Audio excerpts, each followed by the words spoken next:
बिस्मिल्लाहिर्रहमानिर्रहीम। अस्सलाम वालेकुम नादरीन, आप यूट्यूब चैनल देख रहे हैं। मैं इमरान खान हूँ। नादरीन, सबसे पहले तो ये है कि स्ट्रीट मूवमेंट जो इमरान खान साहब ने कहा था वो अब शुरू होगी। यानी पाकिस्तान तहरीक इंसाफ ने बहुत टाइम ज़ाया किया। मैं आपको बहुत लंबे अरसे से एक बात कर रहा था कि ग्राउंड पे पाकिस्तान तहरीक इंसाफ की किसी किस्म की कोई तैयारी नहीं है।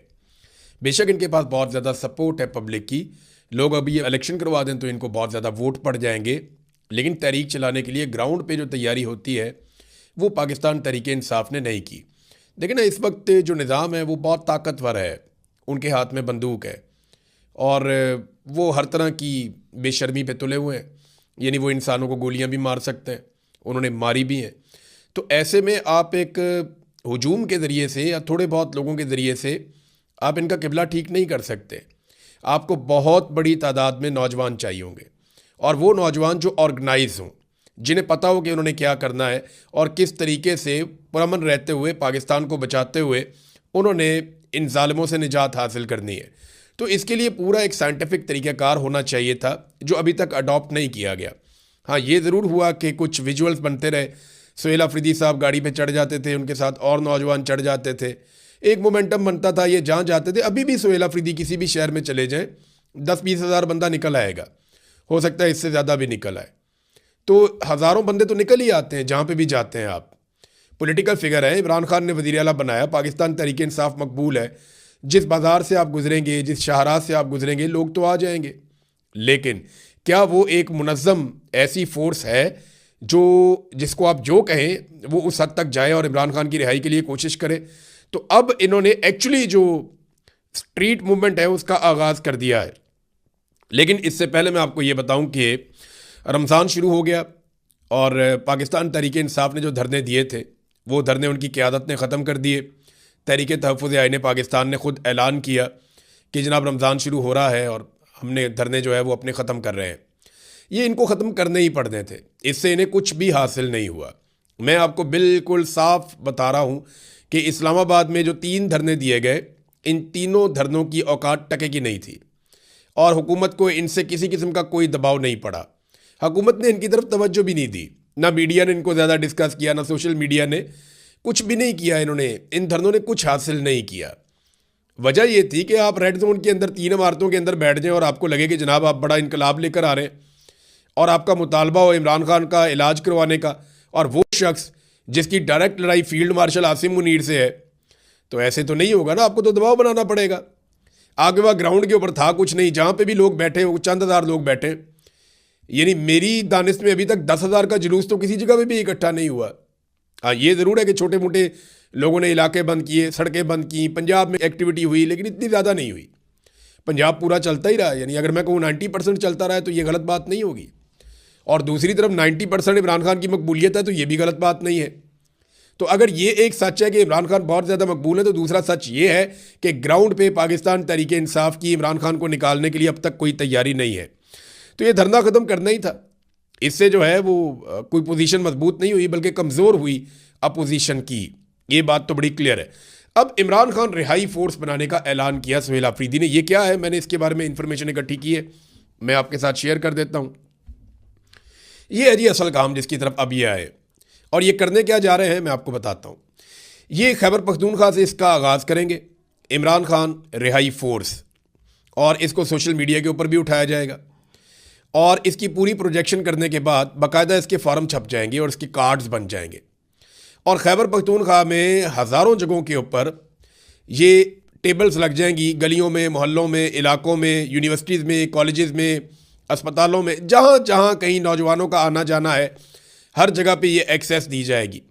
पहले नौजवानों की एक बहुत बड़ी तादाद चुनी जाएगी ज़िलों के अंदर, फिर उसके बाद तहसीलों के अंदर, फिर उसके बाद जो है वो नीचे वार्ड्स तक, यूनियन कौंसिल तक। तहरीक इंसाफ की पूरी एक तंजीम तो मौजूद है, वहाँ लोगों की ड्यूटीज़ लगेंगी कि आपने एक टेबल रखना है और उसके ऊपर आपने ये बुक रखनी है, और इसके ऊपर हलफनामा लिखा हुआ है। यहाँ पे आप जो है वो जितने भी मेंबर्स बनते जाएंगे उनका रिकॉर्ड आपने जमा करना है, और हर मेंबर को एक कार्ड दिया जाएगा, इमरान खान रिहाई फोर्स का कार्ड।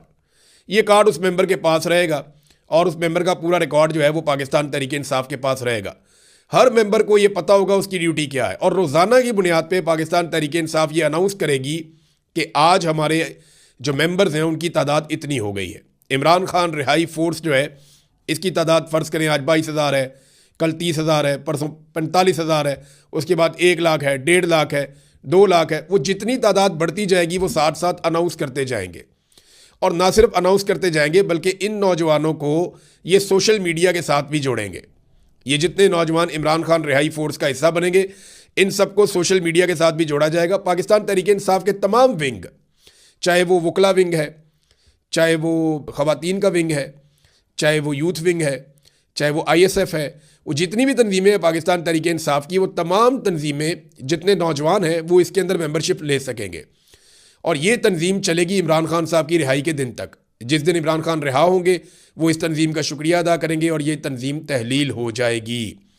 इसका फ्यूचर के अंदर कोई पॉलिटिक्स के अंदर और इन चीज़ों के अंदर कोई किरदार नहीं है, लेकिन ये इमरान खान रिहाई फोर्स है, ये अब बनाने जा रहे हैं। इसमें जो टारगेट मैंने पूछा तो वो उन्होंने कहा जी अभी हम ये कहना नहीं चाहते कि टारगेट कितना है, लेकिन मुझे उन्होंने ऑफ द रिकॉर्ड बताया तो वो टारगेट इतना बड़ा है पाकिस्तान तहरीक इंसाफ का कि अगर इतनी बड़ी तादाद में नौजवान इकट्ठे हो गए और वो ऑर्गेनाइज हो गए तो ये पाकिस्तान में वाकई मुसीबत डाल देंगे एस्टेब्लिशमेंट को। क्योंकि देखिए, नौजवान पाकिस्तान की आबादी का सबसे बड़ा हिस्सा है और नौजवानों की सबसे बड़ी तादाद इमरान खान के साथ है, लेकिन नौजवानों के पास कोई एक ऐसा प्लेटफॉर्म नहीं है, कोई एक ऐसी जगह नहीं है जहां से उनको यूनिफाइड किस्म की इंफॉर्मेशन मिलती हो, जहां से उनको प्रॉपर गाइडेंस मिलती हो, जहां से प्रॉपर तरीके से उनको चलाया जा सके।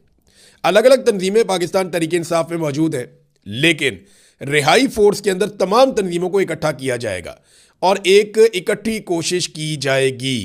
अब ये एक तंजीम है जिसको सुहेल अफरीदी बनाने जा रहे हैं। उन्होंने कहा जी कि अब ये घी जो है सीधी उंगली से नहीं निकलेगा। देखिए, मैं आपको एक बात बताता हूँ कि आपको ना तैयारी करनी पड़ती है। अगर आपको एक मुकाबला करना है तो आपको उस मुकाबले की तैयारी करनी पड़ती है।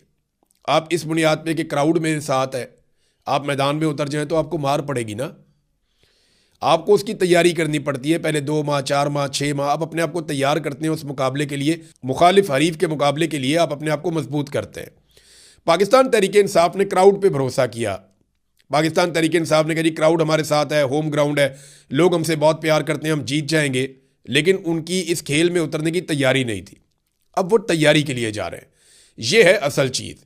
अगर ये फोर्स बन जाती है और लाखों नौजवानों की जेब में कार्ड होता है इमरान खान का और वो सारे नौजवान इकट्ठे होकर निकलते हैं, तो ये उनके लिए एक बहुत बड़ा ऑनर होगा फ्यूचर में कि उन्होंने एक बड़ी तहरीक चलाई थी। अब रोज़ाना की बुनियाद पर यह ऐलान करेंगे और तमाम तंजीमें इसका हिस्सा बनेंगी और फिर हलफ भी लिया जाएगा। जो मेरे पास इंफॉर्मेशन है, पेशावर में एक हलफनामा होगा पहले बहुत बड़ा, फिर अलग अलग ज़िलों में जाकर हलफ लेंगे जितने नौजवान, फ़र्ज़ करें एक ज़िले में जो है वो 25,000 नौजवान है, इस फोर्स का हिस्सा है इमरान खान रिहाई फोर्स का, तो वो 25,000 नौजवानों से वहाँ पे उनको इकट्ठा करके हलफ ले लेंगे, फिर अगले ज़िले में, फिर अगले ज़िले में, और इस तरह आहिस्ता आहिस्ता ये जो मेंबरशिप है ये खैबर पख्तूनख्वा से निकल कर बलूचिस्तान, सिंध और पंजाब में फैलेगी।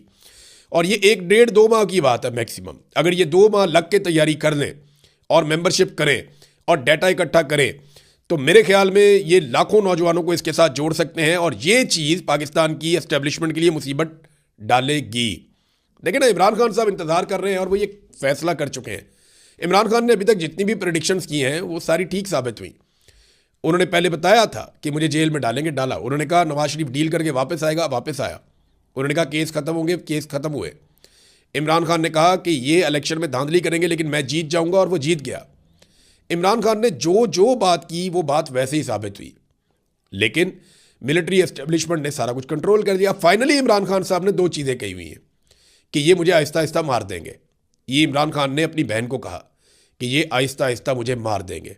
और दूसरा, इमरान खान ने एक और बात की थी कि फ़ैसला अब सड़कों पे होगा, किसी और जगह फ़ैसला हो नहीं सकता, क्योंकि जिन शराइत के ऊपर हुकूमत इमरान खान साहब से डील करना चाह रही है, इमरान खान साहब उन शराइत को मानने के लिए तैयार नहीं है। इमरान खान साहब की शराइत बड़ी सादा है। वो ये कहते हैं कि आप जो 9 मई है, 26 नवंबर है, आप इसके ऊपर एक जुडिशल कमीशन बनाएं और फैसला करेंगे ये कैसे हुआ। नंबर 2, इमरान खान साहब ये कहते हैं कि जो नया इलेक्शन है उसको अनाउंस किया जाए। पहले वो कहते थे कि जनाब हमारे उम्मीदवारों को हमारी सीटें वापस दी जाएं, लेकिन अब क्योंकि बहुत टाइम हो गया, वो ये कहते हैं कि नया इलेक्शन पाकिस्तान में करवाया जाए। अब ये वो चीज़ें हैं जिससे तो इमरान खान साहब विन कर जाएंगे, और ये हुकूमत इन चीज़ों को किसी सूरत भी बर्दाश्त नहीं कर सकती। तो इन्हें अगले इलेक्शन से पहले पहले इमरान खान साहब से जान छुड़ानी है। और इमरान खान साहब ये जानते हैं, उन्होंने अपनी बहन को बता दिया है कि ये मुझे अब मार देंगे। लेकिन साथ ही साथ उन्होंने कहा कि फ़ैसला सड़कों पे होगा, और अगर सड़कों पे फ़ैसला होना है तो इमरान खान रिहाई फोर्स जो अब बनाई जा रही है, हो सकता है कि ये इतनी ताकतवर फोर्स बन जाए कि ये फोर्स एस्टेब्लिशमेंट को महंगी पड़ जाए। अब देखते हैं कि आने वाले दिनों में क्या होता है।